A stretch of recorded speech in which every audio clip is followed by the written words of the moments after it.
ഇന്നത്തെ വീഡിയോയിൽ കാണിക്കുന്നത് നല്ല ഹെൽത്തി ആയിട്ടുള്ള ഒരു പൗഡറിൻ്റെ റെസിപ്പിയാണ്. ഇത് പിള്ളേർക്കും അതുപോലെ വലിയവർക്കും എല്ലാവർക്കും ഒരുപോലെ കഴിക്കാൻ പറ്റുന്നതാണ്. നിങ്ങൾ എന്തായാലും ട്രൈ ചെയ്ത് നോക്കുക. വിളർച്ചയുള്ളവർക്കൊക്കെ ഏറ്റവും നല്ലതാണിത്. അതുപോലെ ശരീരമൊക്കെ നന്നാവാനായിട്ടും ഇത് ഹെൽപ്പ് ചെയ്യും.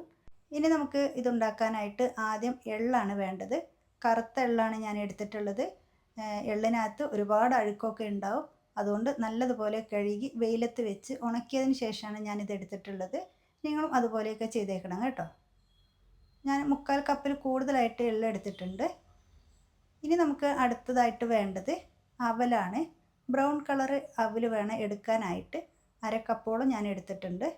അടുത്തതായിട്ട് കാഷ്യൂ വേണം. 1/4 കപ്പ് കാഷ്യൂ എടുത്തിട്ടുണ്ട്. അതേ അളവ് തന്നെ ബദാമും എടുത്തിട്ടുണ്ട്. ഇനി നമുക്ക് ഈ എള്ളും അതുപോലെ അവലും നല്ല പോലെ ഒന്ന് ചൂടാക്കിയിട്ട് വേണം എടുക്കാനായിട്ട്. ചെറിയ തീര് വെച്ചിട്ട് വേണം ചെയ്യാൻ.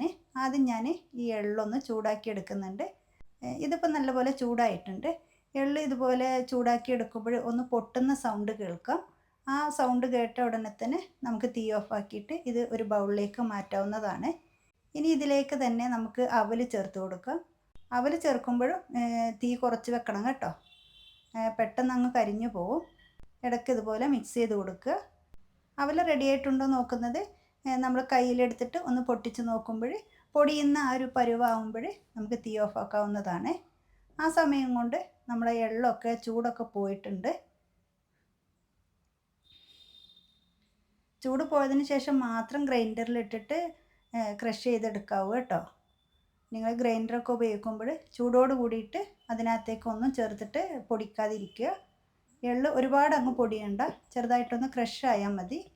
ഈ ഒരു പരുവായിട്ട് കിട്ടിയാൽ മതി കേട്ടോ. ഇത് നമുക്കൊരു ബൗളിലേക്ക് ചേർത്ത് കൊടുക്കാം. എന്നിട്ട് ഇതിലേക്ക് നമുക്ക് അവൽ ചേർത്ത് കൊടുത്തിട്ട് നല്ല ഫൈനായിട്ട് തന്നെ അവൽ പൊടിച്ചെടുക്കണം. അവൽ ക്രഷ് ചെയ്യല്ല കേട്ടോ, അവൽ നല്ല പോലെ പൊടിച്ചെടുക്കുക. എന്നിട്ട് ഇതിനകത്തേക്ക് തന്നെ ചേർത്ത് കൊടുക്കാം. അതിനുശേഷം നമുക്ക് ഈ കാഷ്യും ബദാമും പൊടിച്ചെടുക്കണം. ഇതും നമുക്ക് നല്ല ഫൈനായിട്ട് തന്നെ വേണം പൊടിച്ചെടുക്കാനായിട്ട്. ഇത് പൊടിച്ചിട്ടുണ്ട്. ഇത് നമുക്ക് ഇതിനകത്തേക്ക് തന്നെ ചേർത്ത് കൊടുക്കാം. ഇതാണ് നമ്മുടെ ഹെൽത്തി ആയിട്ടുള്ള പൗഡർ. ഇത് നല്ല പോലെ മിക്സ് ചെയ്യുക. നമുക്കിത് വേണമെന്നുണ്ടെങ്കിൽ ഇങ്ങനെ കഴിക്കാവുന്നതാണ്. ഇങ്ങനെ കഴിക്കുന്നതിനേക്കാളും ടേസ്റ്റ് നാളികേരവും മധുരവും ഒക്കെ ചേർത്തിട്ട് കഴിക്കുന്നതാണ്. ഈ പൗഡർ നമുക്ക് ആവശ്യത്തിന് ഒരു ബൗളിലേക്ക് ചേർത്ത് കൊടുക്കാം. എന്നിട്ട് ഇതിലേക്ക് നാളികേരവും ശർക്കരയൊക്കെ ചേർത്തിട്ട് നല്ലതുപോലെ മിക്സ് ചെയ്ത് കൊടുക്കുക. കുറച്ച് കൂടുതൽ തന്നെ നാളികേരം ചേർത്ത് കൊടുക്കുക. മധുരത്തിനായിട്ട് പഞ്ചസാരയല്ല ശർക്കരയാണ് ചേർക്കുന്നത്. ഇതും കൂടെ അങ്ങ് ചേർത്തിട്ട് നല്ലതുപോലെ മിക്സ് ചെയ്യുക. കൈവച്ചിട്ട് നല്ലപോലെ മിക്സ് ചെയ്യുകയാണെങ്കിൽ ഏറ്റവും നല്ലതായിരിക്കും.